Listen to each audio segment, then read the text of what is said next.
Praise the lord. Benny గారు మిగిలిన సహోదరులందరికీ ప్రైజ్ ద లార్డ్. సార్ సహోదరులకు కూడా ప్రైజ్ ద లార్డ్.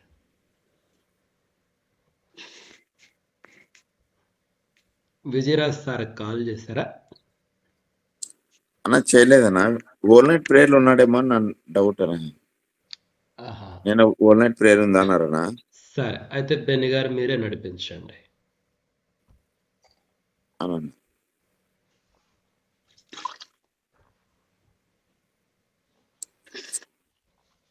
అన్న, ఒక్కసారి కాల్ చేస్తానన్నా, ట్రై చేస్తాను చేయండి బెన్ని గారు, చేయండి. అన్న.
అన్నా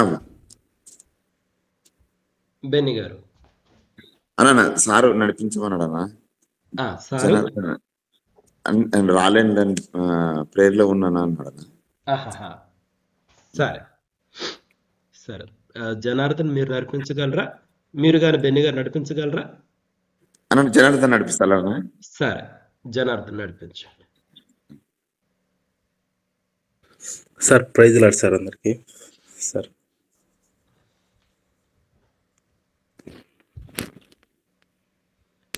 praise the lord Janardhan. Sir ప్రార్థన చేసుకుని మొదలు పెట్టుకుని. పరిశుద్ధుడా, మహోన్నతుడా, మహాగణుడవైన మా ప్రియ పరలోకమందున మా తండ్రి, మీకు వేల వందనాల స్తుతులు స్తోత్రం చెల్లించున్నాం నాయన. గొప్ప దేవుడు, గొప్ప తండ్రి నాయన. గడిచిన కాలం అంతే మమ్మల్ని కాచి కాపాడినారు ప్రభా. ఇదిగో తండ్రి, మరి యొక్క ప్రశస్త దినాన్ని మాకు ఇచ్చినారు ఆయన. అందుని బట్టి మిమ్మల్ని స్తుతిస్తున్నాం తండ్రి, కనపరుస్తున్నామయ్యా. గొప్ప దేవుడు, గొప్ప తండ్రి నాయన, మీకే స్తుతులు స్తోత్రాలు చెల్లించున్నాం నాయన తండ్రి. సర్వోన్నతుడా, మహోన్నతుడా, మహాగణుడా, మీకే స్తుతులు స్తుతులు స్తోత్రాలు చెల్లించున్నామయ్యా. అయ్యా గొప్ప దేవుడు, గొప్ప తండ్రి నాయన, నిన్న నేడు నిరంతరం ఏకరీతిగా ఉన్నవాడా, మీకే స్తుతులు స్తోత్రాలు చెల్లించున్నాం తండ్రి. కృపగల దేవ, మీకే స్తుతులు స్తుతులు చెల్లించున్నాం తండ్రి. గడిచిన కాలం అంతే మమ్మల్ని కాచి కాపాడుతూ వచ్చినారు ప్రభా తండ్రి. మమ్మల్ని, మా కుటుంబాలను తండ్రి సంరక్షిస్తూ పోషిస్తూ నడిపిస్తున్న వాడా, మీకే స్తుతులు చెల్లించున్నాను ఆయన. మీ కృపలో మమ్మల్ని భద్రపరిచారయ్యా. మీ చిత్తంలో తండ్రి మమ్మల్ని నడిపించండి అయినా. మీ కృప చూపండి దేవ, గొప్ప దేవ, మీకే స్తోత్రం స్తోత్రం చెల్లించున్నాం తండ్రి. మీ సహాయం మాకు ఎల్లవేళలా అనుగ్రహించమని వేడుకొచ్చున్నాం తండ్రి ప్రభా. నీ చిత్తానుసారం నడిపించుకున్నైనా ఈ దినమంతా నీ కృప కాపుదల మాతో ఉంచమని ప్రభా. గూగుల్ మీట్లో తండ్రి చేరిన ప్రతి ఒక్కరిని కుటుంబాలను జ్ఞాపకం చేసుకోండి. ఇంకా రావాల్సిన వారిని నడిపించండి. మీ కృపలో భద్రపరచమని వేడుకుంటున్నాం తండ్రి. మీ సహాయం మాకు ఎల్లవేళలా అనుగ్రహించమని నీ ప్రియకుమారుడు మా ప్రభునైన యేసుక్రీస్తు నామములో నిన్ను అడిగి వేడుకొంచున్నాం తండ్రి. ఆమేన్. Praise God. దేవునికి స్తోత్రములు. ఈ సమయంలో ఒక పాట పాడుకొని దాము. అక్క దేవమ్మక్క గారు ఒక పాట పాడండి అక్క. వందనాలు సార్. ప్రైజ్ లాడమ్మ, పాట పాడాను. సరే సార్.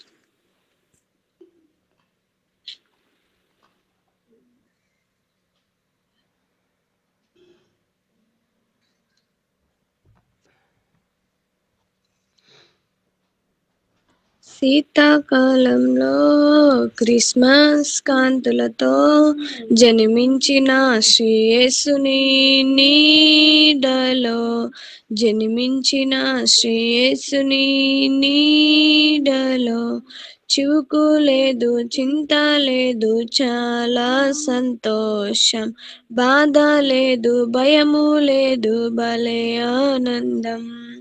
చివుకు లేదు, చింత లేదు, చాలా సంతోషం. బాధ లేదు, భయము లేదు, భలే ఆనందం. Happy Christmas, merry Christmas, happy Christmas, merry Christmas. శీతాకాలంలో క్రిస్మస్ కాంతులతో జన్మించిన శ్రీయేసుని నీడలో జన్మించిన శ్రీయేసుని నీడలో యాకోబుల నక్షత్రం తూర్పు దేశ జ్ఞానులు గుర్తించెను. యాకోబుల నక్షత్రం ఉదయించెను. తూర్పు దేశ జ్ఞానులు గుర్తించెను. బెత్లహేములో యేసును చూచి కానుకలిచ్చెను నాడు. ఆరాధించి ఆనందించి యేసును చాటెను చూడు. Happy Christmas, merry Christmas, happy Christmas, merry Christmas. శీతాకాలంలో క్రిస్మస్ కాంతులతో జన్మించిన శ్రీయేసుని నీడలో జన్మించిన శ్రీయేసుని నీడలో పొలమందు కాపరులకు దూత చెప్పాను, రక్షకుడు మీ కొరకు పుట్టి ఉన్నాడు. పొలమందు కాపరులకు దూత చెప్పాను, రక్షకుడు మీ కొరకు పుట్టి ఉన్నాడు. పశువుల తొట్టిల ప్రభువుని చూచి పరవశమై తినినారు. విన్న వాటికి ప్రచురము చేసి మహిమను పరిచెను చూడు. Happy Christmas, merry Christmas, happy Christmas, merry Christmas. శీతాకాలంలో క్రిస్మస్ కాంతులతో జన్మించిన శ్రీయేసుని నీడలో జన్మించిన శ్రీయేసుని నీడలో చివుకు లేదు, చింత లేదు, చాలా సంతోషం. బాధ లేదు, భయము లేదు, భలే ఆనందం. చివుకు లేదు, చింత లేదు, చాలా సంతోషం. బాధ లేదు, భయము లేదు, భలే ఆనందం. Happy Christmas, merry Christmas, happy Christmas, merry Christmas. శీతాకాలంలో క్రిస్మస్ కాంతులతో జన్మించిన శ్రీయేసుని నీడలో జన్మించిన శ్రీయేసుని నీడలో. హల్లెలూయా. Praise lord sir. ప్రైజ్ లాడమ్మా. Praise God. దేవునికి స్తోత్రములు. ఈ సమయంలో యాకోబు పత్రిక చదువుకుందాము. యాకోబు పత్రిక 5వ అధ్యాయము 1 నుంచి 11 వచనాలు సురేష్ బ్రదర్, 12 నుంచి చివరి వరకు చంద్రశేఖర్ గారు చదువుతారు. సురేష్ అన్న చదవగలరా మీరు? ప్రైజ్ లార్డ్ అన్నా, యాకోబు పత్రిక 5వ అధ్యాయము.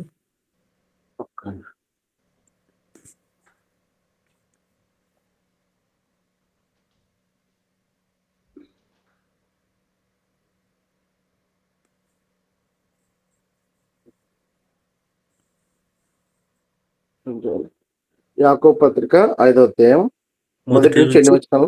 11 వచనాలు. Okay, okay. 12 నుంచి మొదటి నుంచి. చంద్రశేఖర్ గారు చదువుతారు. ఓకే, నాకు కంటిన్యూ. ఇదిగో ధనవంతులారా, మీ మీదికి వచ్చేవి కుదరవములను గూర్చి ప్రలాపించి ఏడుగురి. మీ ధనము చెడిపోయెను, మీ వస్త్రములు చిమ్మట్లు కొట్టిన వాయను. మీ బంగారం మీ వెండియు తుప్పు పట్టినవి, వాటి తుప్పు మీ మీద సాక్ష్యముగా ఉండి అగ్నివలి మీ శరీరమును తినివేయును. అంత్యదినముల యందు ధనం కూర్చుకుంటుంది. ఇదిగో మీ చేలు కోసిన పనివారికి ఇయ్యక మీరు మోసముగా బిగపట్టిన కూలి మొరపెట్టవస్తున్నది. మీ కోతవారి కేకలు సైన్యములకు అధిపతియగు ప్రభు యొక్క చెవులలో చుట్టి ఉన్నది. మీరు భూమి మీద సుఖముగా జీవించి భోగాసక్తులై వదిదినమందు మీ హృదయములను పోషించుకుంటుంది. మీరు నీతిమంతుడైన వానికి శిక్ష విధించి చంపుదురు, అతడు మిమ్మను ఎదిరింపడు. సహోదరులారా, ప్రభు రాకడ వరకు ఓపిక కలిగి ఉండుడి. చూడుడి, వ్యవసాయకుడు తొలకరి వర్షమును కడవరి వర్షమును సమకూడు వరకు విలువైన భూఫలము నిమిత్తము ఓపికతో కాచుకొనొచ్చు దాని కొరకు కనిపెట్టును గదా. ప్రభువు రాక సమీపించుతున్నది కనుక మీరును ఓపిక కలిగి ఉండుడి, మీ హృదయములను స్థిరపరచుకొనుడి. సహోదరులారా, మీరు తీర్పు పొందకుండా నిమిత్తము ఒకరి మీద ఒకడు సనగకుడి. ఇదిగో న్యాయాధిపతి వాకిట నిలిచి ఉన్నాడు. నా సహోదరులారా, ప్రభు నామమున బోధించిన ప్రవక్తలను శ్రమానుభవమునకును ఓపికను మాదిరిగా పెట్టుకొనడి. సహించిన వారిని ధన్యులను కొనుచున్నాము కదా. మీరు యోబు యొక్క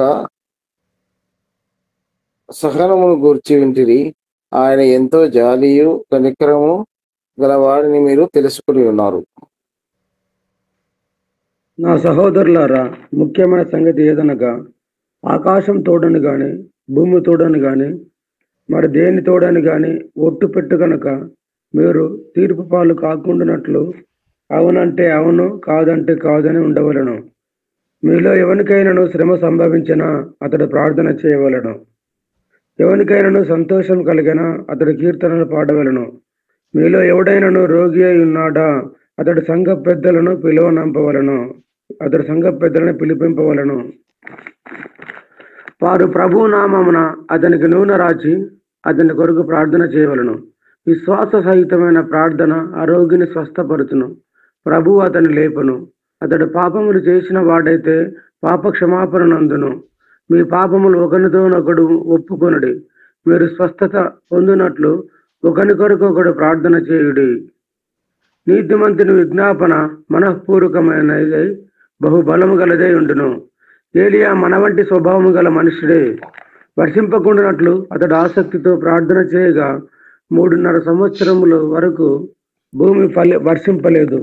అతడు మరలా ప్రార్థన చేయగా ఆకాశం వర్షించెను, భూమి తన ఫలమిచ్చెను. నా సహోదరులారా, మీలో ఎవడైనను సత్యం నుండి తొలగిపోయినప్పుడు మరి ఒకడు అతనిని సత్యమునకు మళ్లించిన యెడల పాపిని వాని తప్పు మార్గము నుండి మళ్లించువాడు మరణం నుండి ఒక ఆత్మను రక్షించి అనేక పాపములను కప్పివేయునని తాను తెలుసుకొనవలెను. ఆమేన్. దేవుడు తన పరిశుద్ధ మాటలను దీవించును గాక. ఆమేన్. Praise God. దేవునికి స్తోత్రములు. ఈ సమయంలో వాక్యం కొరకే చిన్న ప్రార్థన చేయాలని రాజశేఖర్ సార్ ప్రార్థన చేస్తాడు. Sir, praise lord sir. అన్న వందనాలన్నా, నేనున్నాను. చేయండి అమ్మా, ప్రార్థన చేయడమ్మా. ప్రార్థన చేసుకుందాం. స్తోత్రార్హుడా, స్తుతికి పాత్రుడా, సహాయకుడా, ఎంతైనా నమ్మదగిన తండ్రి, మీకు కృతజ్ఞత స్తోత్రాలు సమర్పిస్తున్నాను. వాక్యమైన వాడా, ఆది నుండి ఉన్నవాడా, తండ్రి యొద్ద ఉన్నవాడా, శరీరధారి అయి కృపాసత్య సంపూర్ణంగా భూమి మీద నివసించి ప్రవ్వా మానవుల రక్షణార్థమై, శాప విమోచనార్థమై, ప్రతి విధమైన రోగమును విడిపించి నిమిత్తమై ప్రవ్వా, నిత్య జీవమునిచ్చి నిమిత్తమై ప్రవ్వా, నీవు ప్రభా అర్పణగాను బలిగాను అర్పించుకున్న దేవుడు, మా ప్రధాన యాజకుడు అయి ఉండే ప్రభానికి స్తోత్రాలు. మా పక్షంగా ప్రభా తండ్రి కృపార్శ్వమున నిలిచిన వాడా, నీకు కృతజ్ఞత స్తోత్రాలు అర్పిస్తున్నాను. అల్ఫయు నీవే, ఉమయగు నీవే, జీవించువాడవును ప్రభా స్తోత్రాలు. మృతి పొందితివి గాని ఇదిగో యుగ యుగములకు సజీవుడు నాయనా, నీకు కృతజ్ఞత స్తోత్రాలు అర్పిస్తున్నాను. మా ప్రియమైన పరలోకపు తండ్రి, అత్యంత వాత్సల్యత కృప కనికరములు కలిగిన దేవుడు నాయన, నా తండ్రి నీకు స్తోత్రాలు ఆరోపించుకుంటున్నాను తండ్రి.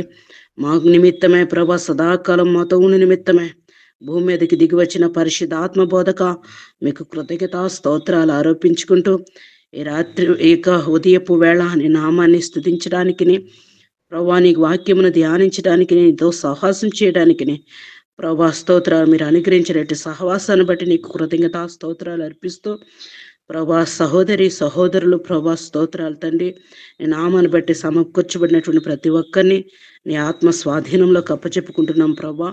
ముఖ్యంగానే సేవకుడే నీ పక్షముగా నిలిచి ప్రభా స్తోత్రాలు ప్రభా బోధింపనై ఉన్న ప్రతి మాటను బట్టి నీకు కృతజ్ఞత స్తోత్రాలు అర్పించుకుంటూ, నీ సేవకుని నీ ఆత్మచేత మీరు పరిపూర్ణంగా నింపి ప్రభా నీ బిడ్డలకు అవసరమైన మాటలు విడుదల చేయండి. నీ సేవకుని బలహీనతలో మీరు బలపరచవలసిందిగా ప్రార్థన చేస్తున్నాను ప్రభా.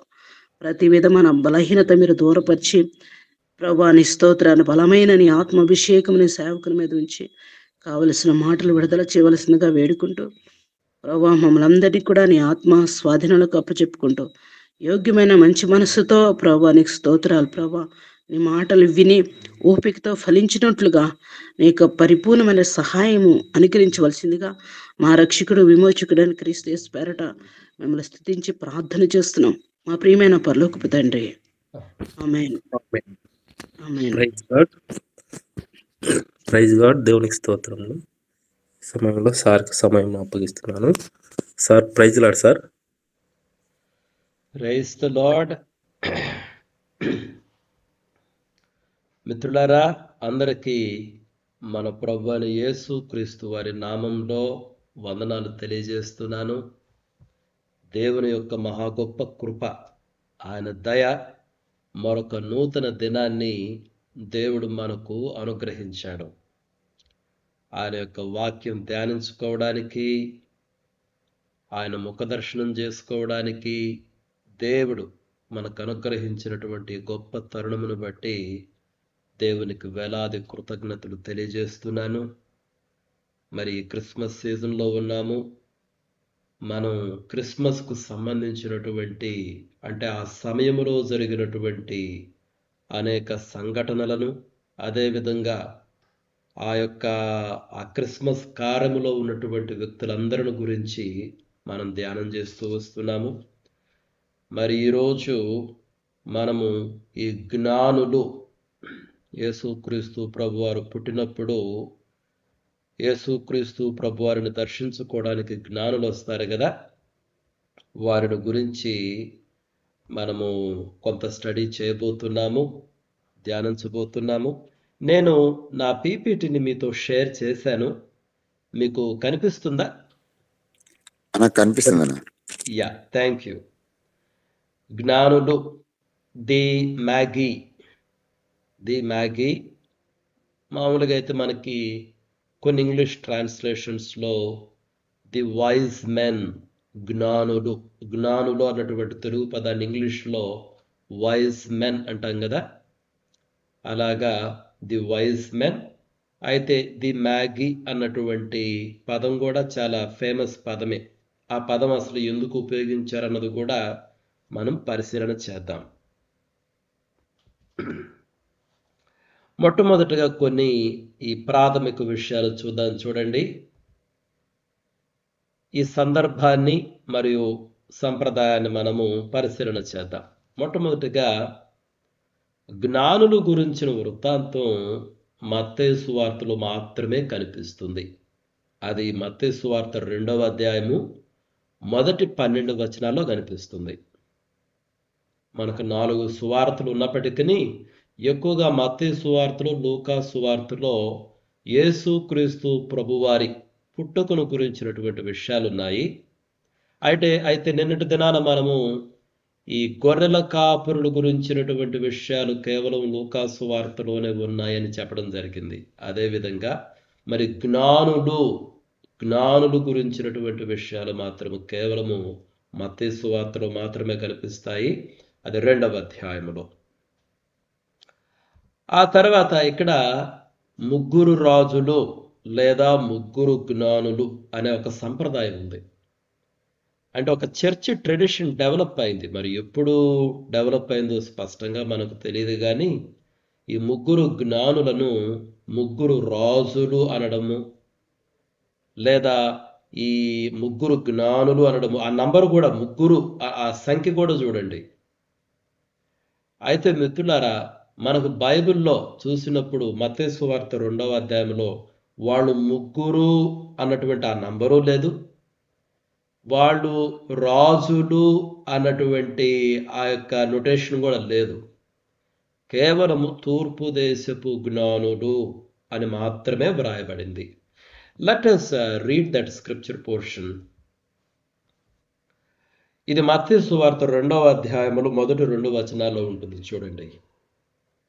రాజైన హేరోదు దినముల యందు యోదయ దేశపు బెత్లెహేములో యేసు పుట్టిన పిమ్మట ఇదిగో తూర్పు దేశపు జ్ఞానులు యెరూషలేమునకు వచ్చి, యూదుల రాజుగా పుట్టిన వాడెక్కడున్నాడు? తూర్పు దిక్కున మేము ఆయన నక్షత్రము చూచి ఆయనను పూజింపవచ్చితమని చెప్పిరి. కాబట్టి మిత్రులారా, మీరు ఇక్కడ గమనిస్తే యేసయ్య పుట్టినప్పుడు చూడండి, అక్కడ ఏమనుందో, ఇదిగో తూర్పు దేశపు జ్ఞానులు. నేను బ్రాకెట్లో మాగోయ్ అని రాశాను. మాగోయ్. దీని నుంచి మనకు ఇందాక నేను చెప్పినటువంటి ఇంగ్లీష్ పదము మ్యాగీ అన్నటువంటి ఇంగ్లీష్ పదం వచ్చింది. వాళ్ళ జ్ఞానులు అనమాట. అసలు ఈ మాగోయ్ ఈ పదము అసలు ఏంటి, దీని అర్థం ఏంటి అన్నటువంటిది కూడా మనం రానున్నటువంటి స్లైడ్స్లో చూస్తాము. కాబట్టి ఇక్కడ మనకు ఒక క్లారిటీ ఏంటంటే, వాళ్ళు 3 రాజులు అన్నటువంటి పదం కానీ, లేకపోతే వాళ్ళు 3 అన్నటువంటి పదాలు కానీ మనకి లేఖనాల్లో లేవు మిత్రులారా. అయితే చాలామంది అలా చెప్తుంటారు, అవి చర్చ్ ట్రెడిషన్స్ మాత్రమే. అయితే లేఖనాలకు మనం విలువనిస్తే మంచిది మిత్రులారా. మనం లేఖనాలకే విలువనివ్వాలి, ట్రెడిషన్స్కి కాదు. ఆ తర్వాత మనం చూస్తే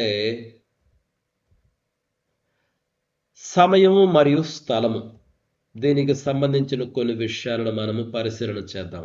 చూడండి, మనం కానీ మత్తయి సువార్త 2వ అధ్యాయం 10వ వచనం చూస్తే, వారు ఆ నక్షత్రమును చూచి అత్యానంద భరితులై ఇంటిలోనికి వచ్చి అనుంది. అక్కడ ఇంటిలోనికి వచ్చి ఆ పదాన్ని గమనించండి. అంటే ఈ జ్ఞానులు వాళ్ళు యేసుక్రీస్తు ప్రభువారిని కలుసుకున్నప్పుడు, ఆయనను పూజించడానికి వచ్చి కలుసుకున్నప్పుడు, యేసుక్రీస్తు ప్రభువారు ఎక్కడున్నారు? ఇంటిలో ఉన్నారు. ఈ విషయాన్ని మనం గమనించాలి. కానీ నిన్నటి దినాన మనము ఈ గొర్రెల కాపురుల గురించి స్టడీ చేశాం కదా. ఈ గొర్రెల కాపురులు వచ్చినప్పుడు యేసుక్రీస్తు ప్రభువారు అప్పుడే పుట్టి ఉన్నాడు. ఆయన ఎక్కడ ఉన్నాడు? పొత్తిగుడ్డలతో చుట్టబడి ఒక పశువుల తొట్టిలో పరుండబెట్టబడి ఉన్నాడు.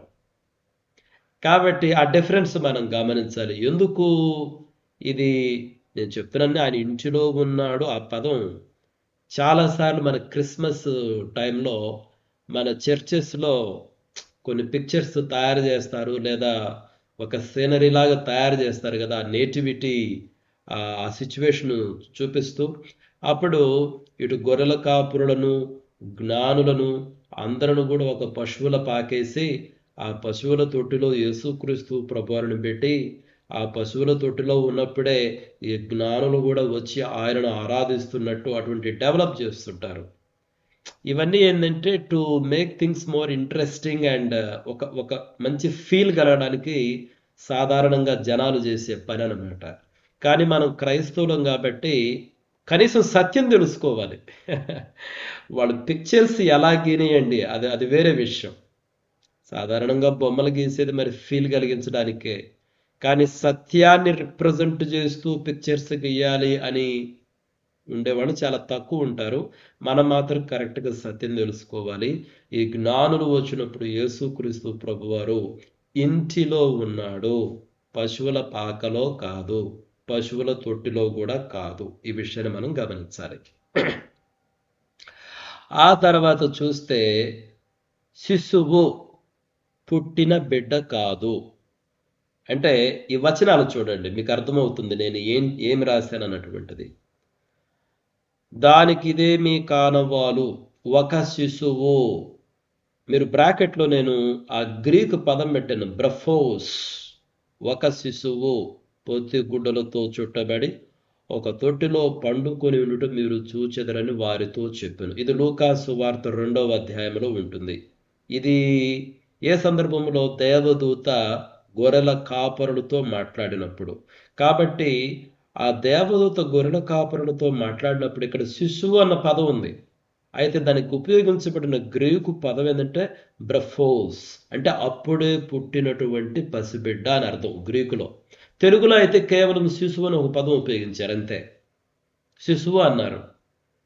కానీ గ్రీకులో ఉపయోగించబడినటువంటి పదం చాలా స్పెసిఫిక్గా అప్పుడే పుట్టినటువంటి పసిబిడ్డ. కానీ ఈ జ్ఞానులు వచ్చినప్పుడు మనకు మత్తయి సువార్తలో ఏమనుందో చూడండి. తల్లి అయిన మరియను ఆ శిశువును చూచి సాగిలపడి ఆయనను పూజించి తమ పెట్టెలు విప్పి బంగారమును సాంబ్రాణిని బోళమును కానుకలుగా ఆయనకు సమర్పించిరి. ఇది మత్తయి సువార్త 2వ అధ్యాయంలో ఉంది. ఇక్కడ చూస్తే ఈ జ్ఞానులు వచ్చినప్పుడు అప్పుడు కూడా యేసయ్య గురించి మాట్లాడుతూ ఆ శిశువు అని పదమే ఉపయోగించబడింది తెలుగులో. తల్లి అయిన మరియను ఆ శిశువును చూచి.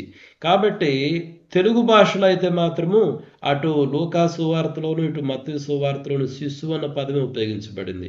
కానీ గ్రీకు భాషలో మాత్రము ప్రత్యేకమైన పదాలు. మరి మత్తయి సువార్త సందర్భంలో ఆ శిశువు అన్నటువంటి పదాన్ని చెప్పడానికి గ్రీకులో ఉపయోగించబడిన పదం నేను అక్కడ బ్రాకెట్లో రాశాను, పాడియోన్. పాయిడియోన్. మరి ప్రొనౌన్సియేషను నేనంత యాక్యురేట్ అయి ఉండకపోవచ్చు, కానీ ఆ పదం అదనమాట, పాయిడియోన్ అంటే ఏంటంటే శిశువు మరి అప్పుడే పుట్టినటువంటి బిడ్డ అయితే కాదు. మేబీ కొన్ని నెలలు గడిచిపోయాయి, మేబీ 1 సంవత్సరం కూడా గడిచిపోయింది అని అనుకోవచ్చు. కాబట్టి మిత్రులారా, అంటే ఆ పదానికి ఉన్నటువంటి వ్యత్యాసాలను మనం గమనించాలి. తెలుగు భాషలో అయితే 2 సందర్భాలు శిశువు అన్నారు, కానీ గ్రీకు భాషలో అయితే ఆ గొర్రెల కాపరులు వచ్చినప్పుడు అక్కడ ఉంది పసిబిడ్డ, అప్పుడే పుట్టినటువంటి బిడ్డ. కానీ జ్ఞానులు వచ్చినప్పుడైతే అక్కడ ఉంది అప్పుడే పుట్టినటువంటి బిడ్డ కాదు, ఒక శిశువు. అంటే కొన్ని నెలలు గడిచాయి, మేబీ 1 సంవత్సరం కూడా గడిచి ఉండొచ్చు అని మనం అనుకోవచ్చు. అయితే ఈ జ్ఞానులు ఎప్పుడు వచ్చారు అని మనం కొంచెం పరిశీలన చేస్తే ఈ మత్తయి సువార్తలోనే మనకు సమాధానం ఉంది. కొన్ని నెలలు లేదా 2 సంవత్సరాలు. ఇది ఎలా చెప్పొచ్చు? నేను అక్కడ రెఫరెన్స్ ఇచ్చాను చూడండి. ఈ జ్ఞానులు వచ్చి హేరోదును కలుస్తారు, తర్వాత హేరోదును కలవకుండా తిరిగి వెళ్ళిపోతారు. అప్పుడు హేరోదుకు కోపం వస్తుంది. కోపం వచ్చి ఈ జ్ఞానులు చెప్పినటువంటి ఆ సమయాన్ని పరిష్కారముగా తెలుసుకొని అప్పుడు ఆయన ఒక ఆజ్ఞ ఇస్తాడు. 2 సంవత్సరాలు అంతకంటే తక్కువ వయసు ఉన్నటువంటి పిల్లలందరినీ చంపమని చెప్పి ఒక ఆజ్ఞ ఇస్తాడు. కాబట్టి అక్కడ 2 సంవత్సరాలు అంతకంటే తక్కువ వయస్సు అన్న ఆ పదాలను అర్థం చేసుకొని మనం ఏం చెప్పొచ్చు అంటే యేసుక్రీస్తు ప్రభువారి వయస్సు దాదాపుగా 2 సంవత్సరాలు అంతకన్నా కొంచెం తక్కువగా ఉంటాయి. అంటే వచ్చిపోయి 2 సంవత్సరాలు అనుకోవచ్చు మనం, అప్రాక్సిమేట్గా అనమాట, మనకి ఎగ్జాక్ట్గా తెలియకపోయినా. కాబట్టి యేసుక్రీస్తు ప్రభువారు పుట్టిన తర్వాత అప్రాక్సిమేట్గా బహుశా 1 సంవత్సరం నుంచి 2 సంవత్సరాల మధ్య కాలంలో ఈ జ్ఞానులు రావడం జరిగింది. కాబట్టి ఇవి ఆ సమయం, అంటే యేసయ్యకు ఉన్నటువంటి వయసు ఎంత, తర్వాత స్థలం, వాళ్ళు ఎక్కడ ఉన్నారు, అంటే యేసుక్రీస్తు ప్రభువారు ఎక్కడున్నారు ఈ జ్ఞానులు వచ్చినప్పుడు, దాని గురించినటువంటి సమాచారం మిత్రులారా. చూడండి, మనం యాక్చువల్గా ఏం చేస్తున్నామంటే చక్కటి బైబిల్ స్టడీ చేస్తున్నాం. అంటే విషయాలను కొంచెం స్పష్టంగా తెలుసుకోవడానికి ప్రయత్నం చేస్తున్నాం. మరి తర్వాత నక్షత్రం గురించి కొన్ని విషయాలను మనము ధ్యానం చేద్దాం. మరి ఈ తూర్పు దేశపు జ్ఞానులు చాలా చక్కగా, మీరు ఈ 2వ వచనం చూస్తే, మత్తయి సువార్త 2వ అధ్యాయం 2వ వచనం చూస్తే, యూదుల రాజుగా పుట్టినవాడు ఎక్కడున్నాడు? తూర్పు దిక్కున మేము ఆయన నక్షత్రము చూచి ఆయనను పూజింపవచ్చితిమనరి.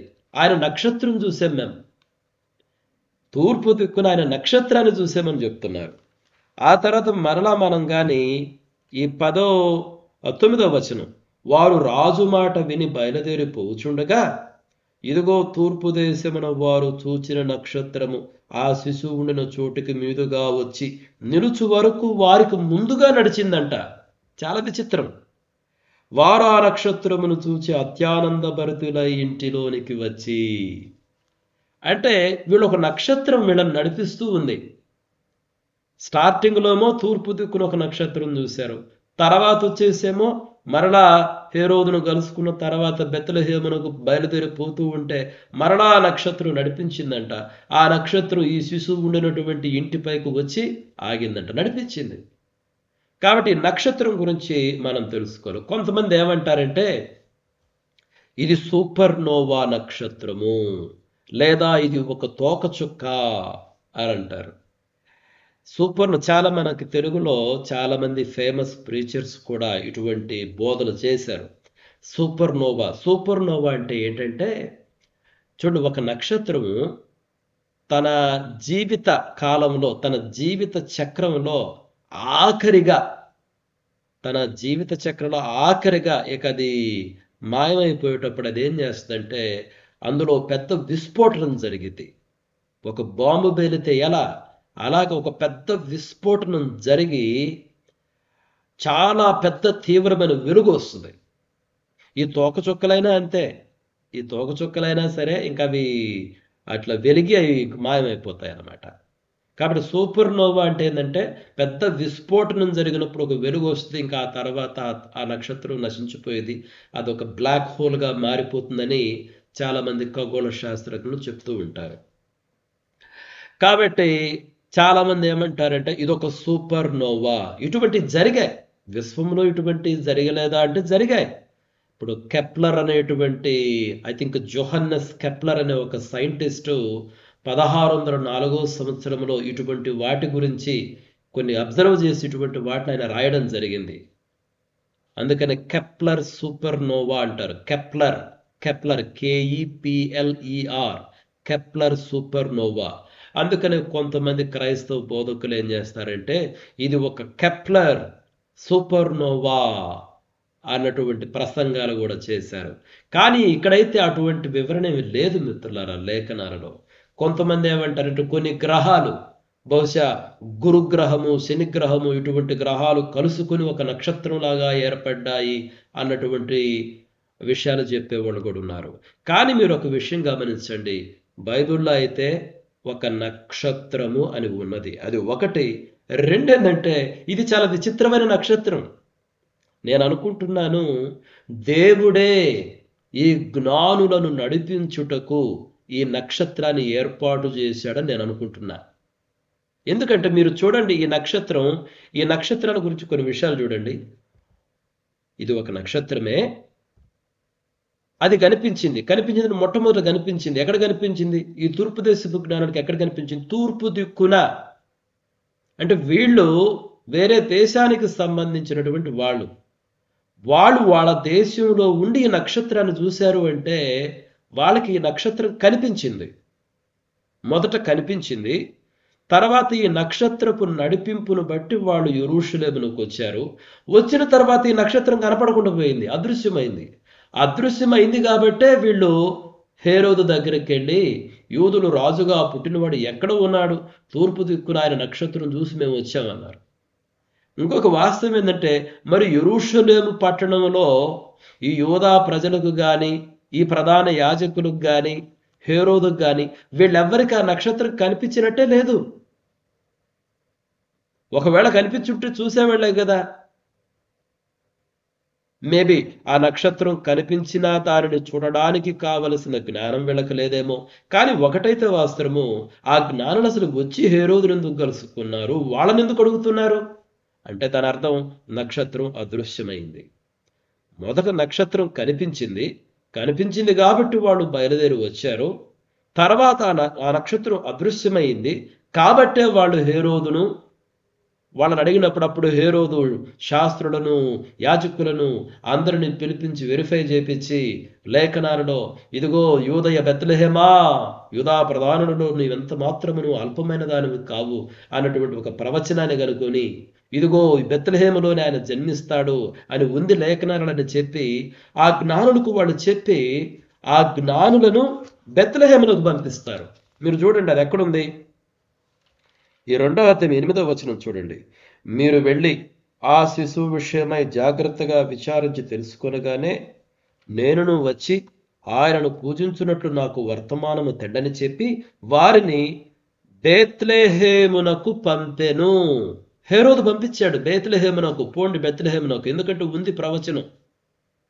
అంటే దాని అర్థం ఏంటి?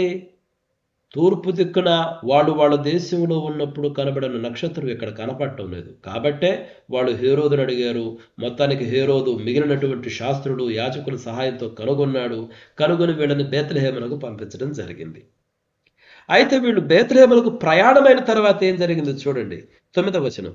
వారు రాజు మాట విని బయలుదేరి పోవుచుండగా ఇదిగో తూర్పు దేశమున వారు చూచిన నక్షత్రము ఆ శిశువు ఉండిన చోటుకు మీదుగా వచ్చి నిలుచు వరకు వారికి ముందు నడిచాను. అంటే మరలా నక్షత్రం కనిపించింది.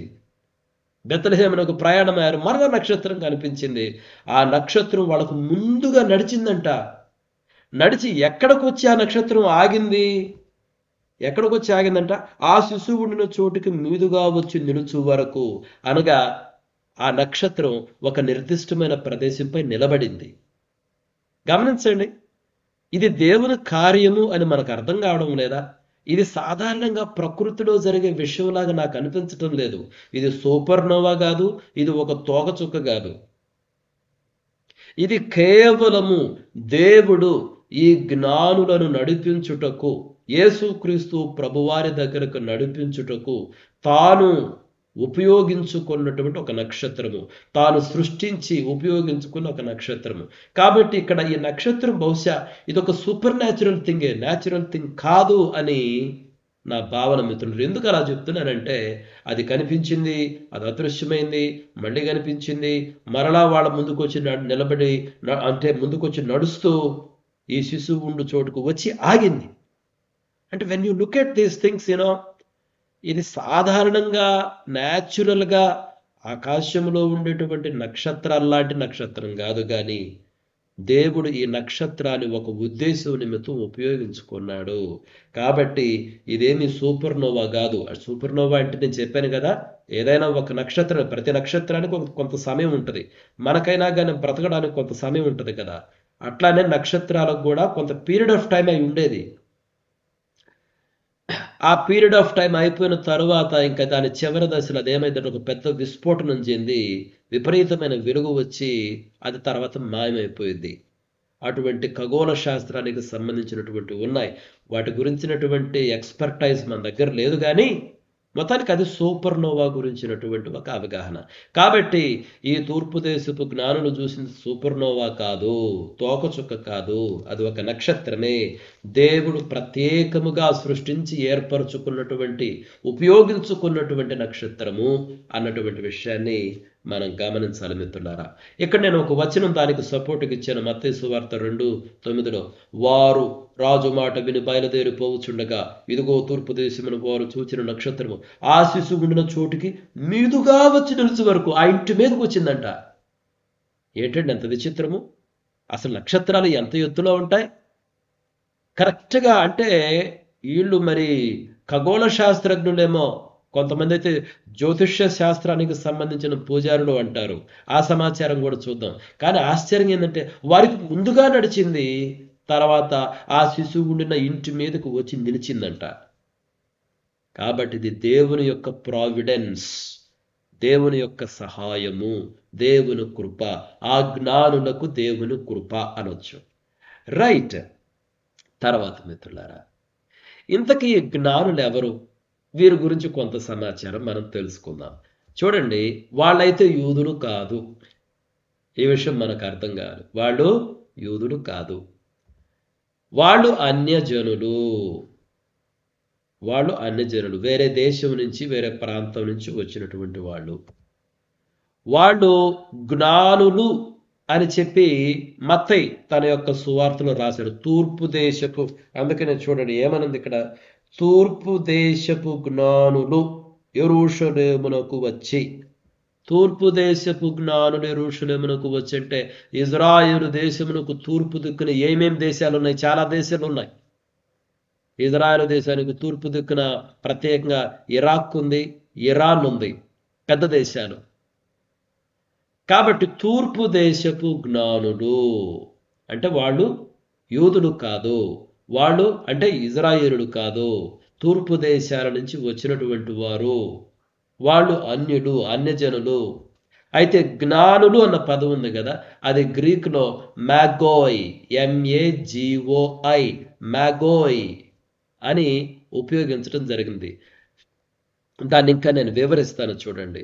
ఎవరి మ్యాగోయ్ అంటే, నేను అక్కడ ఇచ్చిన పూజారులు. చూడండి అక్కడ బ్రాకెట్లో జొరాస్ట్రియనిజం అని నేను చెప్పాను కదా. చూడండి, ఇరాన్ దేశంలో, ప్రస్తుతం ఇరాన్ అంటాము, ఆ రోజుల్లో అయితే పర్షియా, ఆ దేశంలో జొరాస్ట్రియనిజం అనే ఒక మతం ఉండేది. జొరాస్ట్రియనిజం, ఆ మతంలో ఒక పూజారుల క్యాస్ట్ ఉండేది. మ్యాగోయ్ అంటారు వాళ్ళని, ప్రీస్ట్స్ క్యాస్ట్ అంటారు. మ్యాగోయ్, మ్యాగోయ్ అనేది బహువచనం, దాని ఏకవచనం మ్యాగీ. అంటే మ్యాగో, ఈ పదం ఇంపార్టెంట్. ఆ పదం ఎగ్జాక్ట్గా మ్యాగీ అన్న పదము అది ఏకవచనం, దాని బహువచనం మ్యాగోయ్. మ్యాగస్ అనుకుంటా, మ్యాగోయ్. మ్యాగోయ్ అన్నటువంటిది బహువచనం, మ్యాగస్ అన్నటువంటిది ఏకవచనము. ఇంగ్లీష్లో మ్యాగీ అన్నారనమాట. ఒకసారి వినండి, మీకు అర్థమైనా కాకపోయినా ఒకసారి వింటే మంచిది. మొత్తానికి ఈ పదము ఎవరికి ఉపయోగించే పదం అంటే, జొరాస్ట్రియనిజం అనే మతంలో పూజారులకు లేదా ఈ జ్యోతిష్య శాస్త్రజ్ఞులకు, అంటే జ్యోతిష్య శాస్త్రం ఉంటుంది కదా, వాళ్లకు ఉపయోగించేటువంటి పదం ప్రత్యేకంగా. కాబట్టి అందుకనే ఇంగ్లీష్ బైబిల్లో మ్యాగీ అన్నారు, గ్రీకులు అయితే మ్యాగోయ్ అన్నారు. అర్థమైందా? కాబట్టి ఇది పర్షియా దేశంలో జొరాస్ట్రియనిజం మతంలో పూజారులకు ఉపయోగించే పదము. కాబట్టే ఈ జ్ఞానులు వీళ్ళు పర్షియా దేశం నుండే వచ్చి ఉండొచ్చు. అందుకని రాసించాడు, వాళ్ళు నిస్సందేహంగా పార్థియా లేదా పర్షియా దేశస్థులు. పర్షియాకి మరొక పేరు పార్థియా అంటారు. కాబట్టి మనలైతే ఇంకా చాలా ఉన్నాయి తీరులు. ఆంధ్రప్రదేశ్ నుంచి కూడా పోయినారంట. కొంతమంది చెప్తారు ఆంధ్రప్రదేశ్ నుంచి కూడా పోయినారు, ఆ పోయిన పేరు ప్రభాకర్ అంట. ఎన్నెన్ని సృష్టిస్తారో మనోళ్ళు. కానీ ఎక్కడ లేదు మిత్రులారా. మరి ఏ చర్చ్ ట్రెడిషన్స్లో ఉందో నాకు తెలియదు, కానీ నేను స్టడీ చేయలేదు. అయితే మోస్ట్ న్యాచురల్ ఇంటర్ప్రిటేషన్ చెప్పాలంటే బహుశా వీళ్ళు పర్షియా దేశస్తులని చెప్పాలి. ఎందుకంటే ఆ పదము ఈ జొరాస్ట్రియనిజం అన్నటువంటి మతంలో ఉన్నటువంటి పదము.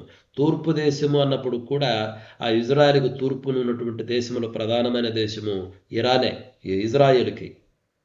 కాబట్టి వీళ్ళు పర్షియా దేశస్థులు. తర్వాత వారు యేసును ఆరాధించిన మొట్టమొదటి అన్యజాతీయ ఆరాధకులను సూచిస్తారు. యేసుక్రీస్తు ప్రభు వారిని అసలు పుట్టినప్పుడు మొట్టమొదటి ఆరాధించింది ఎవరు? గొర్రెల కాపరుడు. అవునా కదా? గొర్రెల కాపరులు ఆరాధించారు కదా యేసుని, ఇంకా ఆయన పశువుల తొట్టులో ఉన్నప్పుడు. తర్వాత అంటే మనకు లేఖనాల్లో ఉన్న సమాచారం బట్టి, లేఖనాలలో రాయబడిన దాన్ని బట్టి దాదాపు 1 నుంచి 2 సంవత్సరాల మధ్య కాలంలో వేరే దేశాల నుంచి వచ్చి మొట్టమొదటగా ఆరాధించినటువంటి వాళ్ళు ఈ తూర్పు దేశపు జ్ఞానులే. అంటే అన్యజాతీయ అంటే వేరే దేశాలకు సంబంధించిన వాడు. అన్ని జనులందరూ అతని సేవించెదరు అనే పాత నిబంధన ప్రవచనాలను నెరవేర్చారు. కాబట్టి వీరు రావడము, వీళ్ళు వచ్చి యేసుక్రీస్తు ప్రభు అని ఆరాధించడము, ఇదంతా కూడా ప్రవచనసారముగానే జరిగింది. ఒకే ఒక్క వచనాన్ని యెషయా కీర్తన గ్రంథం నుంచి చదువుతాను. 72వ కీర్తనలో ఇవి ఉన్నాయి చూడండి. తర్షీషు రాజులు, ద్వీపముల రాజులు కప్పము చెల్లించెదరు, షేబ రాజులను సెబా రాజులను కానుకలు తీసుకుని వచ్చెదరు, రాజులందరూ అతనికి నమస్కారము చేసెదరు, అన్య జనులందరూ అతని సేవించెదరు. ఇదొక ప్రవచనం. ఇది ఇంకా భవిష్యత్తు దినాలలో నెరవేరవలసి ఉన్న ప్రవచనం అన్నమాట. కాబట్టి ఈ జ్ఞానులు, తూర్పు దేశపు జ్ఞానులు వచ్చి ఆరాధించడం కూడా ఈ ప్రవచనంలో ఒక భాగమే. చూడండి, అన్ని జనులందరూ అతని సేవించెదరని ఉంది కదా లాస్ట్ పోర్షన్. అయితే బహుశా ఈ వచనంలో రాజులు అన్నటువంటి పదాలు ఉన్నాయి. బహుశా ఆ పదాలను బట్టి వీళ్ళు తూర్పు దేశం నుంచి వచ్చిన 3 రాజులని అని చెప్తున్నారేమో, తెలియదు మనకి. కానీ మత్తయి అయితే రాజులని రాయలేదు, జ్ఞానులనే రాశారు. గ్రీకులో అయితే మ్యాగోయ్ అన్నటువంటి పదం మాత్రమే ఉన్నది. అయితే వీళ్ళు అన్య జనులు అన్నటువంటి విషయాన్ని మనం గమనించాలి. కాబట్టి ప్రవచన నెరవేర్పులో భాగంగానే వీళ్ళు వచ్చి ఆయనను ఆరాధించారు. అన్య జనులు వచ్చి ఆయన ఆరాధిస్తారు. తర్వాత మిత్రులారా, వారు తెచ్చినటువంటి కానుకలు, వాటి అర్థాలు కొంచెం మనం పరిశీలన చేద్దాం. వాళ్ళు ఏం తెచ్చారు? బంగారం తెచ్చారు. బంగారం అన్నటువంటి సాధారణంగా ఎవరికి ఇస్తారంటే రాజులకు ఇచ్చేటటువంటిది. వాళ్ళు ఇచ్చిన చాలా ఖరీదైనటువంటిది కదా, ఖరీదైనటువంటి కానుకలండి వాళ్ళు తెచ్చింది, మామూలు కానుకలు కాదు. బంగారం తెచ్చారు. బంగారం తెచ్చారు అంటే వాళ్ళు ఆయన రాజుగా గుర్తించారు. అందుకని వాళ్ళు వచ్చి హేరోదును కలుసుకున్నప్పుడు అడిగారు, ఏమని చెప్పారు? యూదుల రాజుగా పుట్టినవాడు ఎక్కడున్నాడు? వాళ్ళు డైరెక్ట్గా ఆ పదం ఉపయోగించారు, యూదుల రాజుగా పుట్టినవాడు ఎక్కడున్నాడు అంటే ఒక రాజును చుట్టానికి వచ్చారు వాళ్ళు. కాబట్టి బంగారం అన్నటువంటిది రాజును, రాజరికమును సూచించేటువంటి పదార్థం అన్నమాట. తర్వాత వాళ్ళు సాంబ్రాణిని, ధూపాన్ని కూడా తెచ్చారు. అది చాలా ఆశ్చర్యం. సాధారణంగా సాంబ్రాణి, ధూపం ఇవి దేవాలయములో ఉపయోగిస్తారు. ఎవరు ఉపయోగిస్తారు? యాజకులు లేదా ప్రధాన యాజకులు ఉపయోగిస్తారు. దేవుని సన్నిధిలో ఆరాధన కొరకు ఉపయోగించబడేటటువంటి పదార్థం ఈ సాంబ్రాణి, ఈ ధూపం. దేవునిని ఆరాధించుటకు ఉపయోగించబడే పదార్థం. కాబట్టి వాళ్ళు ఈ సాంబ్రాణిని తెచ్చి ఆ యొక్క శిశువుకి సమర్పిస్తున్నారంటే ఏంటి? ఒక రకంగా చెప్పాలంటే దేవాలయంలో సాంబ్రాణి వేసినట్టే వేస్తున్నారు. దేవునికి సాంబ్రాణి వేసేది అంటే దాని అర్థం ఏంటంటే అది దైవత్వాన్ని సూచిస్తుంది. అంత మాత్రమే కాదు కానీ యేసుక్రీస్తు ప్రభువారు మన కొరకు దేవుని సన్నిధిలో అర్పించబడినటువంటి సాంబ్రాణి లాంటి వాడు కాదా? ధూపము లాంటి వాడు కాదా? అర్పణ కాదా?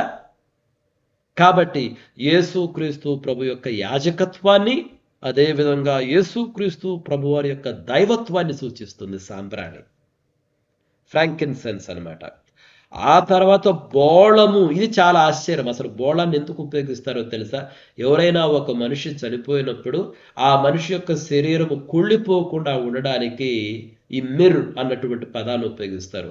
మీకు గుర్తుందో లేదో, యోసేపు చనిపోయినప్పుడు కానీ లేకపోతే యేసుక్రీస్తు ప్రభువారు చనిపోయినప్పుడు కానీ ఉపయోగిస్తారు. అంటే వాళ్ళు బోళాన్ని తీసుకొచ్చి అర్పించారంటే అది ఆయన మరణాన్ని సూచిస్తుంది. ఇది ఒక ప్రవచనాత్మకంగా ఉంది. నిజంగా ఈ జ్ఞానులే. అందుకనే మత్తయి భక్తుడు జ్ఞానులు అన్నటువంటి ఆ పదాన్ని ఉపయోగించాడు. ఎందుకంటే నిజంగా వీళ్ళు జ్ఞానులే. యేసయ్య రాజు అని గుర్తించారు, యేసయ్య దేవుడని గుర్తించారు, ఆయన మరణము ద్వారానే రక్షణ ఈ లోకానికి అని వాళ్ళు గుర్తించారు. అసలు మత్తయి భక్తుని యొక్క ప్రధాన ధ్యేయం ఏంటి? యొక్క మత్తయి సువార్తలో యేసు రాజు, మెస్సియాని నిరూపించడం. కాబట్టి ఈయన ప్రత్యేకంగా ఈ యొక్క జ్ఞానుల గురించి రాశాడు మిత్రులారా. చాలా ఆశ్చర్యం, రైట్? కాబట్టి ఇది కూడా ఒక ప్రవచన నెరవేర్పు. చూడండి, ఇది యెషయా గ్రంథం 60వ అధ్యాయం నుంచి.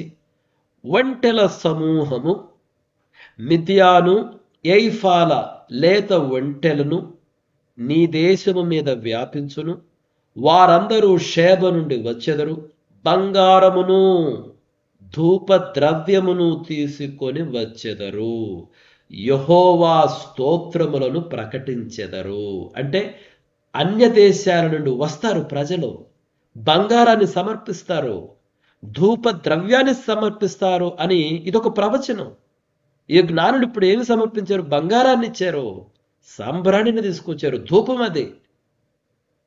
కాబట్టి ఈ జ్ఞానులు ఇచ్చినటువంటి అర్పణలు కూడా ప్రవచన సారముగానే ఉన్నాయి. ఆ విషయాన్ని మత్తయి తెలియజేస్తున్నాడు. అందుకనే అంత స్పష్టంగా ఈ జ్ఞానుల గురించి రాశాడు మత్తయి. చూడండి, అందుకని మత్తయి భక్తుడు ప్రధానంగా చూడండి, పాత నిబంధన లేఖనాల నెరవేర్పు ఈ యేసుక్రీస్తు ప్రభువారి యొక్క జననము, ప్రవచనము, మరణము, పునరుద్ధానము అని నిరూపించటము మత్తయి భక్తుని యొక్క ప్రధాన ధ్యేయం ఈ యొక్క సువార్తలో చూడండి. అందుకనే పాత నిబంధనలో ఈ విషయాలు ఉన్నాయి మిత్రులారా. ఆ తర్వాత కొన్ని పాత నిబంధన ప్రవచనాలను నేను చదువుతాను, వాటి నెరవేర్పు. వీటిలో ఆల్రెడీ నేను కొన్ని చదివాను. చూడండి, ఆయనను చూచుచున్నాను కానీ, ఇది యాక్చువల్గా సంఖ్యాకాండంలో బిలాము అనే ఒక ప్రవక్త ఉన్నాడు కదా, చాలా చెడ్డ ప్రవక్త. కానీ ఆ ప్రవక్త ద్వారా దేవుడు ఒక గొప్ప ప్రవచనాన్ని ఇచ్చాడు. ఆ ప్రవచనం ఏంటో చూడండి. ఆయనను చూచుచున్నాను గాని ప్రస్తుతమునున్నట్టు కాదు, ఆయనను చూచుచున్నాను గాని సమీపమునున్నట్టు కాదు. నక్షత్రము యాకోబులో ఉదయించును, రాజదండము ఇజ్రాయేలులో నుండి లేచును, అది మోయాబు ప్రాంతములను కొట్టును, కలహవీరులందరినీ నాశనము చేయును. చూసారు, అక్కడ నక్షత్రము యాకోబులో ఉదయించును, నక్షత్రముల గురించినటువంటి ప్రవచనం ఉంది. ఆ తర్వాత నేను చదివాను కదా, తర్షీషు రాజులు, ద్వీపము రాజులు కప్పము చెల్లించెదరు, షేబరాజులను శబారాజులను కానుకలు తీసుకుని వచ్చెదరు, రాజులందరూ అతనికి నమస్కారము చేసెదరు, అన్ని జనులందరూ అతనిని సేవించెదరు. ఇది కీర్తనల గ్రంథము. ఆ తర్వాత జనములు నీ వెలుగులకు వచ్చెదరు, రాజులు నీ ఉదయకాంతికి వచ్చెదరు. ఇది యెషయా గ్రంథం 60వ అధ్యాయంలోనే ఉంది. కాబట్టి అన్యజనులు యేసుక్రీస్తు ప్రభు దగ్గరికి రావడము, ఆయనను ఆరాధించడము, ఆయనకి కానుకలు అర్పించడము, ఇవన్నీ కూడా లేఖనాల నెరవేర్పులో భాగము అన్నటువంటి విషయాన్ని మనం గమనించాలి మిత్రులారా. ఇంతకీ ఈ జ్ఞానుల ద్వారా దేవుడు మనకిస్తున్న సందేశం ఏంటి అంటే, దేవుడు కొన్ని థియలాజికల్ థింగ్స్ని మనకు తెలియజేస్తున్నాడు. మొట్టమొదటి ఏంటంటే, యేసు కేవలం ఇజ్రాయేలుకే కాదు కానీ అందరికీ రాజు. అది మొట్టమొదటిది. లేకపోతే తూర్పు దేశాల నుండి వచ్చి ఇక్కడ ఎందుకు ఆరాధించాలండి? ఆలోచన చేయండి. కాబట్టి దేవుడు అంటే థియలాజికల్ పర్పసెస్, థియలాజికల్ మెసేజెస్ అన్నమాట ఇవి. యేసు కేవలం ఇజ్రాయేలుకే కాదు అందరికీ రాజు. అది మొదటి సత్యం. 2, జ్ఞానులకు యెరూషలేములోని హేరోదు రాజు మత నాయకులకు మధ్య తీవ్రమైన వ్యత్యాసం ఉంది. అన్యులు ఆయనను వెదకి ఆరాధించారు, యూద నాయకులు నిర్లక్ష్యంగా లేదా విరోధంగా ఉన్నారు. చూసారా, అసలు ఈ జ్ఞానులకు యెరూషలేము పట్టణంలో ఉన్నటువంటి ఆ రాజుకు కానీ, ఆ మతనిష్ట కలిగినటువంటి యాజకులకు, పరిసయ్యులకు, శాస్త్రుడికి ఎంత వ్యత్యాసం ఉందండి. వీళ్ళు వెతుక్కుంటా వస్తే వీళ్ళకి మాత్రం తెలియదు. కనీసం వీళ్ళు అరే ఈ జ్ఞానులు ఇట్లా వచ్చారా, మనం కూడా పోదాం పదండి వీళ్ళతో పాటు బెత్లెహేమని చెప్పి పోయారా? లేదు, మీరు పోయి చూసి రండి, మీరు పోయి చూసి వచ్చి మాకు చెప్తే అప్పుడు మేము కూడా పోతాం. మనం కూడా చాలాసార్లు ఇట్లే ఉన్నాం మిత్రులారా. చిన్నప్పటి నుంచి వాక్యం వింటున్నాం కదా, లెక్కలేని తను హృదయము కొవ్వెక్కిందంటాం చూడండి. అది బైబిల్లో ఉన్న పదమే అది. మన హృదయం కఠినమైపోయింది, కొవ్వెక్కింది. ఈ కొవ్వు పట్టినటువంటి వాళ్ళందరూ యెరూషలేములో ఉన్నారు. మరి ఆ బలులు అర్పించి తిన్నారు కదా, ఆ కొవ్వు పట్టిందేమో. నేను సాదృశ్య రూపకంగా మాట్లాడుతున్నా. తిన్నారు, అది వాస్తవమే, బాగా బరుడు అర్పించి తిన్నారు కదా, అది కూడా నిజమే, బాగా కొవ్వు పెట్టే ఉన్నారు. ఆ కొవ్వు శరీరం వరకు ఉంటే బాగుండేది కానీ హృదయాలకు కూడా పట్టింది, మనసుకు కూడా పట్టింది, తద్వారా ప్రవర్తనకు కూడా పట్టింది. ఎంత నిర్లక్ష్య స్వభావం అండి. వీళ్ళకి తెలియలేదు కానీ వాళ్ళకి తెలిసింది. అంటే దేవుడు వాళ్ళకి తెలియజేయడానికి ఇష్టపడ్డాడు. కారణం వాళ్ళు వినేటువంటి పరిస్థితులు ఉన్నారు, వీళ్ళు వినే పరిస్థితులు లేరే. ఈ విషయాన్ని మనం గమనించాలి. ఎంతో వ్యత్యాసం ఉంది. మనము దేవుని స్వరాన్ని వినే పరిస్థితిలో ఉన్నామా? తర్వాత దేవుడు జ్ఞానులతో వారి సొంత సాంస్కృతిక దృక్పథం అంటే జ్యోతిష్యం, నక్షత్రం ద్వారా మాట్లాడాడు. ఆపై ఒక కళ ద్వారా కూడా మాట్లాడాడు. అంటే దేవుడు మనుషులను వారు ఉన్న స్థితిలోనే కలుసుకుంటాడు అని ఇది చూపిస్తుంది. ఇప్పుడు దేవుడు ఈ జ్ఞానులతో ఎలా మాట్లాడాడండి? వీళ్ళు ఎక్కడ ఉన్నటువంటి వాళ్ళు? తూర్పు దేశాలకు సంబంధించినటువంటి వాళ్ళు, జొరాస్ట్రియనిజం అనేటువంటి మతములో ఒక పూజారులుగా ఉన్నటువంటి వాళ్ళు, అఫ్ కోర్స్ ఆ పదం బైబిల్లో లేదు కాబట్టి ఆ జొరాస్ట్రియనిజం అనేటువంటిది మనం ఎక్కువగా ఎంఫసైజ్ చేయము. మొత్తానికి అన్ని దేశానికి సంబంధించినటువంటి వాళ్ళు. మరి వీళ్ళు జ్యోతిష్య శాస్త్ర పండితులు కావచ్చు, పూజారులు కావచ్చు, లేదా ఖగోళ శాస్త్రజ్ఞులు కావచ్చు, కానీ మొత్తానికి దేవుడు మాత్రము వాళ్ళకి అర్థమయ్యే భాషలో మాట్లాడాడు. చూసారంత ఆశ్చర్యం. ఇప్పుడు నీకు నాకు అర్థమయ్యే భాష ఏంటి? లేఖనాలు. ఎందుకంటే లేఖనాలు ఇచ్చాడు కదా ప్రభు. నీకు నాకు అర్థమయ్యే భాష ఇప్పుడు లేఖనాలు. ఆ రోజుల్లో యూదులకు కూడా అర్థమయ్యే భాష లేఖనాలు. అందుకనే లేఖనాలు చదివినప్పుడు వాళ్ళు కనుగొన్నారు ఈయన బెత్లెహేములో పుడతాడని. మరి లేఖనాలు చదివేరే కానీ దాన్ని బట్టి స్పందించే విధంగా లేరు. వీళ్ళు మాత్రం వాళ్ళకి అర్థమైన భాష నక్షత్రాల భాష. నక్షత్రాల భాషలోనే మాట్లాడాడు దేవుడు. ఆ తర్వాత ఒక కళ అవసరమైంది. హేరోదును గెలవకుండా మీరు వచ్చి వేరే దారిని బొమ్మని దేవుడు కళ ద్వారా మాట్లాడాడు. అంటే ప్రజలు వాళ్ళు ఏ దేశంలోనైనా ఉండనివ్వండి, వాళ్ళకి అర్థమయ్యే విధంగా దేవుడు మాట్లాడుతాడు. అంతేగాని అందరితో దేవుడు లేఖనాల ద్వారానే మాట్లాడాడంటే కాదు. ఎందుకంటే లేఖనాలు అందరికీ లేవు కదా, లభ్యం కాలేదు. దేవుడు ప్రతి ఒక్కరితో మాట్లాడతాడు. వారున్న పరిస్థితుల్లో మాట్లాడతాడు. వారికి ఎట్లా అర్థమైందో అలానే మాట్లాడుతూ వస్తాడు. ఇప్పుడు గొర్రెల కాపర్లకి దేవదూత కనపడి చెప్పాడు. గొర్రెల కాపర్లకు అసలు లేఖనాలు అర్థమవుతాయా తెలియదు, నాకు అర్థం కావనుకుంటున్నా. అందుకని డైరెక్ట్గా దేవదూత కనపడే మాట్లాడాడు. ఈ జ్ఞానులకు నక్షత్రం భాష తెలుసుడికి, కాబట్టి నక్షత్రం ద్వారానే మాట్లాడి నక్షత్రం ద్వారానే నడిపించాడు. ఎవరికి అర్థమయ్యే భాషలో దేవుడు వారితో మాట్లాడతాడు. మనం కూడా మిత్రులారా ఎక్కడైనా వాక్యం చెప్పడానికి పోయినప్పుడు మన ఆడియన్స్ ఎవరన్నా చూసుకోవాలి. వీళ్ళకి ఏం చెప్తే అర్థమైంది అని, దాన్ని బట్టి మనం మాట్లాడుతూ రావాలి మిత్రులారా. మరి నేను ముగిస్తాను, ఇప్పటికే చాలా సమయం అయిపోయింది. చూడండి మిత్రులారా, కొన్ని పాఠాలు ఉన్నాయి, చాలా మంచి పాఠాలు. పట్టుదలతో యేసయ్యను వెదకాలి. ఈ జ్ఞానుడు ఎంత దూరం అండి, దాదాపు 900-1200 మైళ్ళ దూరం నుంచి వచ్చారండి. 900 లేదా 1200 మైళ్ళ దూరం నుంచి వచ్చారు, ఆ తూర్పు దేశం ఇరాన్ నుంచి. చిన్న విషయం కాదండి. దాదాపు సంవత్సరం పైన పట్టింది వీళ్ళ ప్రయాణం. పట్టుదలతో వాళ్ళు యేసయ్యను వెతికినట్టు మనం కూడా వెతకాలి. ఆ తర్వాత నిజమైన ఆరాధనకు కొంత మూల్యం చెల్లించాలండి. కొంత మూల్యం ఏంటి? వీళ్ళు విలువైన కానుకలు తెచ్చారు. అంటే శ్రమ ఫస్ట్, మొట్టమొదటి కానుకల తర్వాత ముందర శ్రమను భరించారు. ఆ తర్వాత హేరోదు కోప్పడ్డాడు. యాక్చువల్గా దొరుకుంటే హేరోదు చంపుండు వీళ్ళని, కానీ తప్పించుకొని పోయారు వేరే దారిలో. తర్వాత విలువైన కానుకలు తెచ్చారు. తర్వాత దేవుని మార్గదర్శకత్వాన్ని అది ఎక్కడికి నడిపించినా అనుసరించాలి. దేవుడు నడిపించినట్టే పోయాడు. కొన్నిసార్లు నక్షత్రం కనిపించింది, కొన్నిసార్లు కనిపించలేదు. ఆ తర్వాత మరలా కనిపించి నడిచింది, వాళ్ళ ముందు నడిచింది. కాబట్టి దేవుడు ఎలా నడిపిస్తే అలానే పోవాలి. నక్షత్రం ద్వారా నడిపించాడు. తర్వాత యెరూషలేములోకి వచ్చిన తర్వాత లేఖనాల సహాయంతో వాళ్ళు చెప్పారు పలానా చోటకు బొమ్మని. అది కూడా దేవుని ఏర్పాటే. వాళ్ళు లేఖనాలు చెప్పినప్పుడు అప్పుడు బయలుదేరి మళ్ళీ పోయినారు. తర్వాత మన నక్షత్రం వచ్చింది. కాబట్టి దేవుడు ఎలా నడిపిస్తే అలా పోవాలి, కానీ దేవుడు ఎలానే నడిపించాలని మనం డిమాండ్ చేయకూడదు ఎప్పుడు. తర్వాత వారు సాగిలపడి ఆయనను ఆరాధించారండి. ఎంత గొప్ప విషయం, మనం కూడా ఆరాధించాలి. ఖరీదైన కానుకలు సమర్పించారు. ఖరీదైన అసలు బంగారము, లేకపోతే సంబ్రాణి, లేకపోతే బోళం, ఎంత ఖరీదైనటువంటివో ఈ కానుకలు. ఒకసారి మీరు మార్కెట్లోకి వెళ్ళి కొనండి. ఈ ప్రస్తుతం అయితే బంగారపు రేట్లు ఎలా ఉన్నాయో. ఖరీదైనటువంటి కానుకలు అంటే దేవునికి మనం విలువైనటువంటివి ఇవ్వాలి. అంతా మిగిలిపోయి కాదు మిత్రులారా. తర్వాత మనిషి కంటే దేవునికి విధేయత చూపారు. హేరోదుకు కాదు, దేవునికి భయపడి దేవుని యొక్క మార్గనిర్దేశకం ప్రకారమే వాళ్ళు వెళ్ళారు మిత్రులారా. తర్వాత యేసును మొదటి ఆరాధకులు గొర్రెల కాపరులు, పేద యూదులు. ఇంటి వద్ద ఆరాధించిన మొదటి వారు ధనవంతులైన అన్ని జనులు. సువార్త అందరి కోసం, యూదుల కోసం, అన్ని జనుల కోసం, పేదవారి కోసం, ధనవంతుల కోసం. సువార్త అందరికండి. కాబట్టి మొట్టమొదటి గొర్రెల కాపరులు వాళ్ళు అత్యంత పేదలు. వాళ్ళు యేసయ్యను ఆరాధిస్తే తర్వాత ఇంటి దగ్గర ఆరాధించినటువంటి వాళ్ళు అత్యంత ధనవంతులు మిత్రులారా. అంటే మనకి ఉన్న సమాచారాన్ని బట్టి. ఆఖరిగా దేవుడు దుష్ట ప్రణాళికలను భంగపరుస్తాడు. హేరోదు దుష్ట ప్రణాళిక కాదా? ఈ యొక్క జ్ఞానులు తిరిగి వచ్చి చెప్పమని చెప్పాడు. ఎందుకు? ఆ తర్వాత వచ్చి చంపడానికి. కానీ దేవుడు ఒప్పుకుంటాడా? ఒప్పుకోలేదు. దేవుడు జోక్యం చేసుకున్నాడు, మార్గనిర్దేశం చేశాడు, వీళ్ళను భద్రపరిచి పంపించాడు. కాబట్టి దేవుడు ఎప్పుడు కూడా దుష్ట ప్రణాళికలను భంగపరుస్తాడు.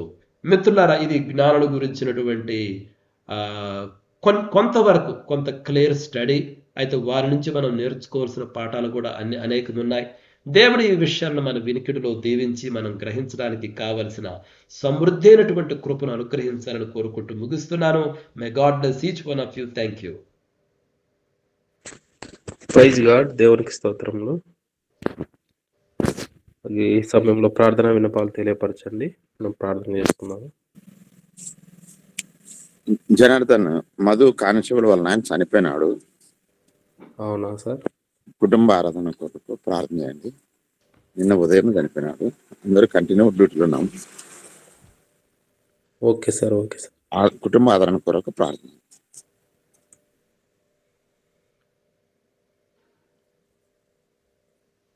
శాంతి కుమార్ అన్న ప్రార్థన చేయగలరా మీరు?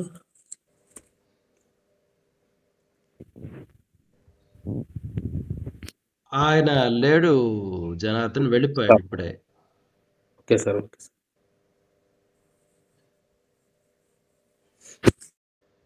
ఇంకా ప్రార్థన విన్నపాలు తెలియపరచండి.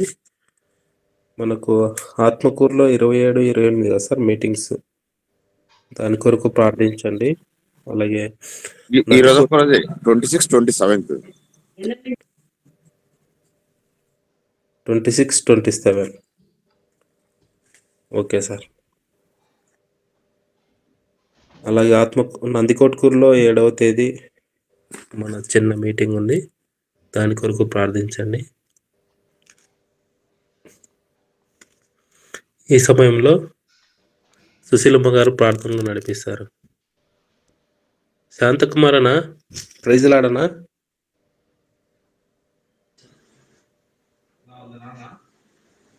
నా ప్రార్థన చేయగలరానా?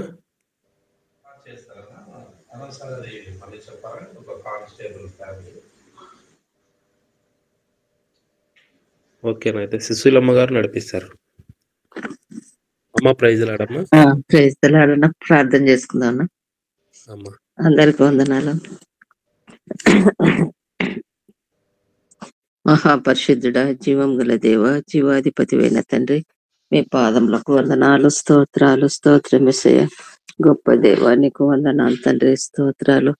భయంకరమైన రాత్రిలో మన అయినా మంచి నిద్ర అనుగ్రహించినారు. ప్రాతకాలంలో మేల్కొల్పి సజీవ లెక్కలో చేర్చి మేమందరం గూగుల్ మీట్ ద్వారా కలుసుకొని ఈ విధంగా స్తుతించగలిగే కృపను దయచేసినందుకు వందనాలు తండ్రి, స్తోత్రాలు.